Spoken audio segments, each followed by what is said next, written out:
Bienvenidos. Pónganse cómodos, porque hoy no vamos a hablar de las películas que ya conocen. Hoy vamos a abrir un baúl prohibido. Vamos a explorar las vidas de 7 hombres que no solo actuaban el peligro, sino que lo encarnaban, lo respiraban y, en algunos casos, lo padecieron hasta su último aliento. Imaginen por un momento esa época dorada. Una era en blanco y negro, pero de pasiones a todo color. Un México que parecía más simple, pero que en sus entrañas bullía con historias de poder, de celos, de traiciones y de un honor que se defendía con la mirada y, a veces, con la pistola. En ese mundo de gigantes, donde los ídolos parecían tallados en mármol, existieron figuras que proyectaban una sombra más larga, más oscura, más peligrosa. No hablo del peligro ficticio de un villano de película que al final recibe su merecido. Hablo de un peligro real, palpable. El peligro de un hombre con un temperamento de fuego, capaz de silenciar un set de filmación con una sola mirada. El peligro de un actor cuya maldad en pantalla era tan convincente que uno se preguntaba de dónde provenía. O el peligro trágico del destino, que acechaba en las esquinas de la vida real, mucho más cruel que cualquier guionista. Este viaje nos llevará a conocer a 7 de estos titanes. 7 nombres que, al ser pronunciados, todavía hoy provocan un escalofrío de respeto y temor. Así que preparen su memoria, porque vamos a desenterrar leyendas. Empecemos con un nombre que es sinónimo de poder absoluto, un hombre que no dirigía películas, sino que forjaba imperios en celuloide. Hablamos del tirano del set, del revolucionario indomable, don Emilio el Indio Fernández. Cuando pensamos en Emilio Fernández, pensamos en un director monumental, el arquitecto de joyas como María Candelaria o Enamorada. Pero el hombre detrás de la cámara era infinitamente más complejo y temible que cualquiera de sus personajes. Emilio no era un actor que jugaba a ser rudo, era un hombre forjado en el fuego de la Revolución Mexicana. Había sido soldado, había conocido el exilio, la traición y la pólvora. Y ese pasado lo llevaba grabado en la piel y en el alma. Su presencia en un set de filmación era legendaria. No caminaba, desfilaba. Su mirada de águila parecía atravesar a los actores, buscando no una interpretación, sino un pedazo de su alma. Y si no la encontraba, el mundo temblaba. Las anécdotas son incontables y escalofriantes. Se dice que durante la filmación de La Perla, harto de la indisciplina de un extra, sacó la pistola que siempre llevaba al cinto y disparó al aire, gritando que el siguiente disparo no sería de fogueo. El silencio que se produjo, cuentan, fue absoluto. Pero su peligro no era solo temperamental. Era un hombre de pasiones desbordadas. Su amor por la diva Columba Domínguez fue tan legendario como tormentoso. Su famosa fortaleza en Coyoacán, esa construcción imponente de piedra volcánica, no era solo una casa, era su reino. Un laberinto de historias, de fiestas salvajes y de conflictos resueltos a su manera. Se cuenta que en una ocasión, un productor de Hollywood le faltó al respeto. Emilio, sin mediar palabra, lo levantó por las solapas y le recordó con una calma aterradora quién mandaba en su territorio. ¿Era un genio? Sin duda. ¿Un artista visionario? Absolutamente. Pero también era un hombre peligroso. Un hombre que entendía el poder y no temía usarlo. Su leyenda es la del hombre que se hizo a sí mismo a base de talento y pólvora, un titán cuya sombra aún se proyecta sobre el cine mexicano. Él no interpretaba a México, él era el México bronco y apasionado de su tiempo.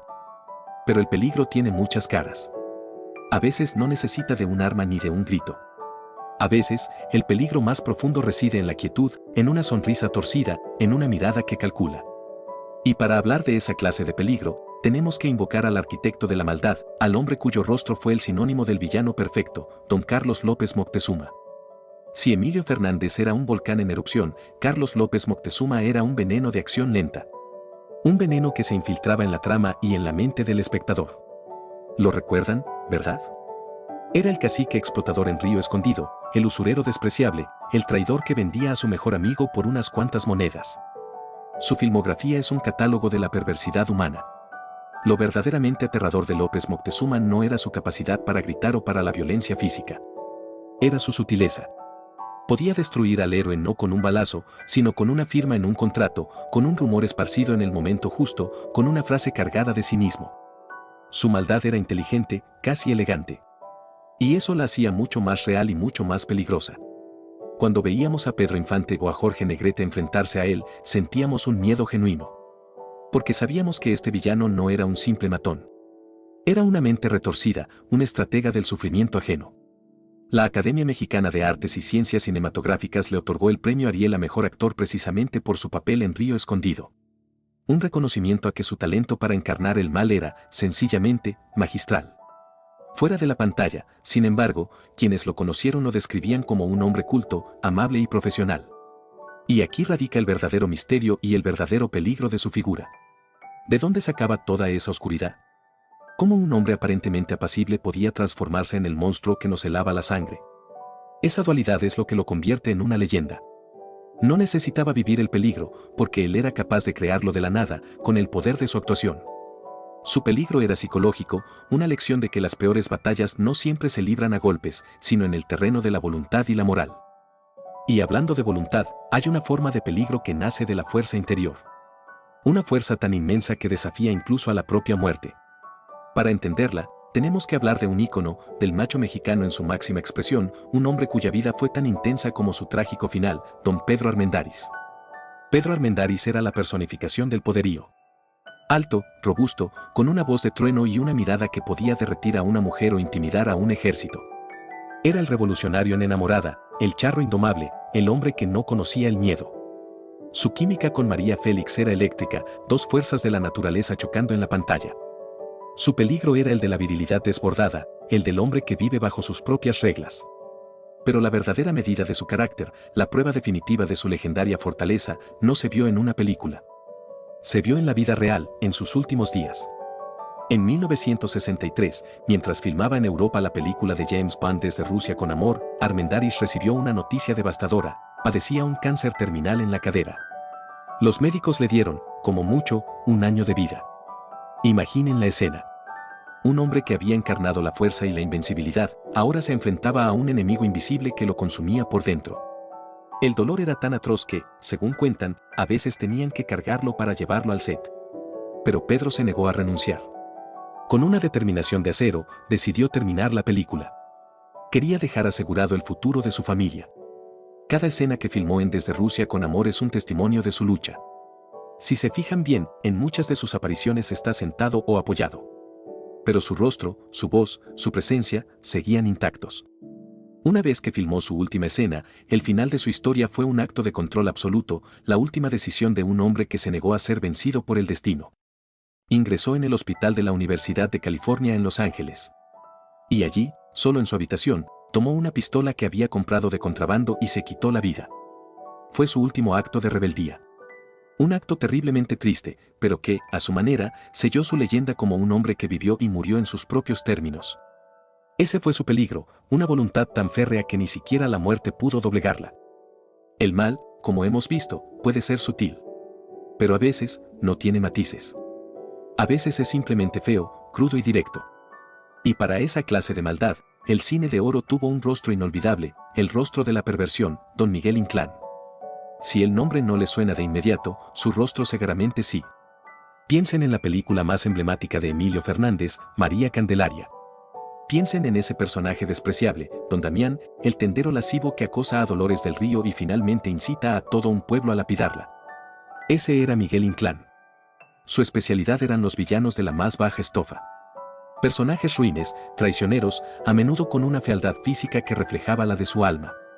No tenía el porte de Carlos López Moctezuma ni la fuerza de Pedro Armendáriz. Su poder residía en su capacidad para generar un rechazo visceral en el espectador. Cuando Miguel Inclán aparecía en pantalla, sabíamos que algo terrible iba a suceder. En Los Olvidados de Luis Buñuel, interpretó a don Carmelo, el ciego cruel y abusivo. Una actuación magistral, tan realista que resultaba incómoda. Buñuel, un maestro en explorar los rincones oscuros del ser humano, vio en Inclán el vehículo perfecto para mostrar una maldad sin adornos, la maldad que nace de la miseria y la desesperación. El peligro de Miguel Inclán era su camaleónica habilidad para despojarse de toda vanidad y encarnar a los seres más marginados y corruptos de la sociedad. Hacía que el público se sintiera sucio solo por mirarlo. Y ese, amigos, es un talento que solo poseen los más grandes. Lograr que millones de personas te odien con cada fibra de su ser por un personaje que interpretas es una forma de genialidad peligrosa. Él era el espejo incómodo en el que la sociedad no quería mirarse. De la maldad rural pasamos al asfalto, a las luces de neón y a los salones de baile donde el peligro viste de seda y se mueve con un ritmo hipnótico. Aquí encontramos a un tipo diferente de villano, el gánster de terciopelo, don Víctor Parra. Víctor Parra era la encarnación del pachuco elegante, del criminal con estilo. Su papel más icónico, y el que definió su carrera, fue en El Suavecito del año 1951. Allí interpretaba a Roberto el Suavecito Mendoza, un bailarín y delincuente de poca monta que sueña con el gran golpe. Parra no era el típico matón musculoso.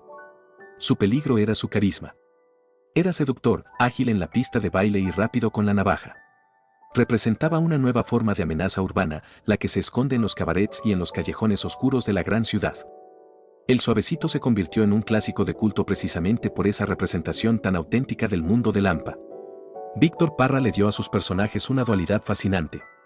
Podían ser encantadores en un momento y letales al siguiente. Esta habilidad para cambiar de registro lo convirtió en un actor indispensable para el cine de gánsteres y el cine negro mexicano.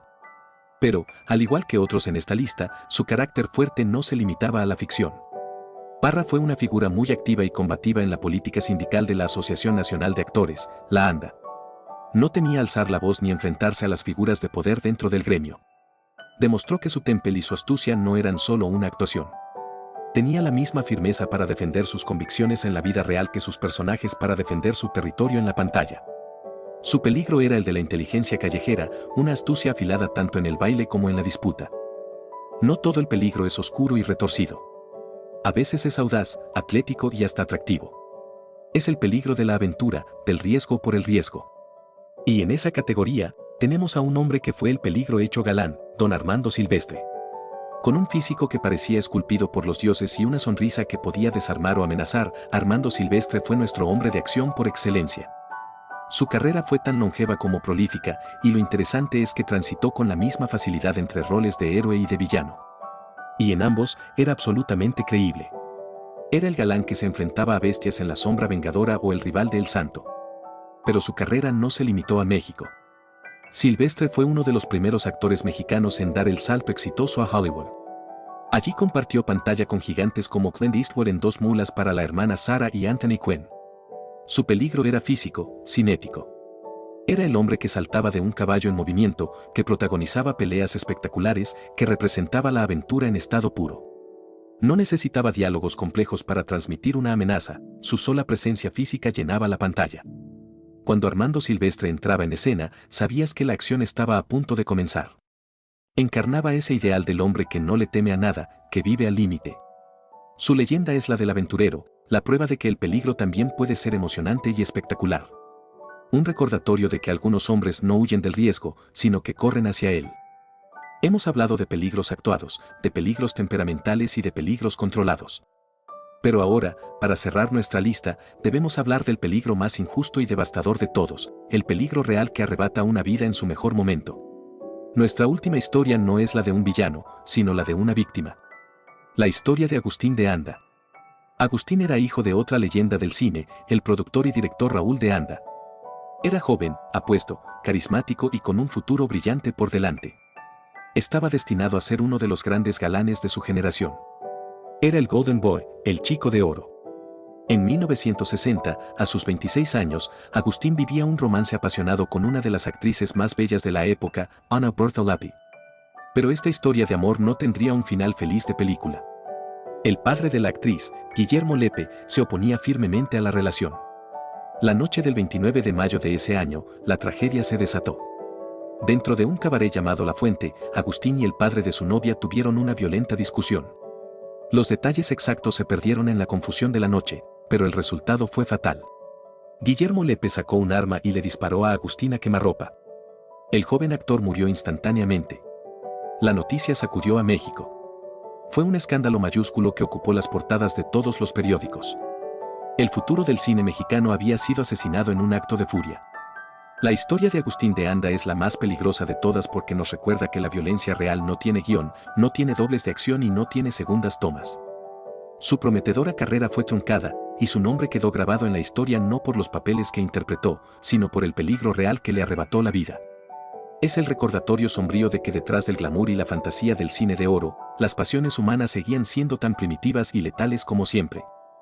Por eso, mi pregunta es directa, ¿quién falta en esta lista? Deliberadamente, he dejado un espacio vacío, un trono para el villano o el hombre rudo que ustedes coronarían. ¿A quién pondrían en el puesto número 1 y por qué su leyenda personal o cinematográfica merece ser contada?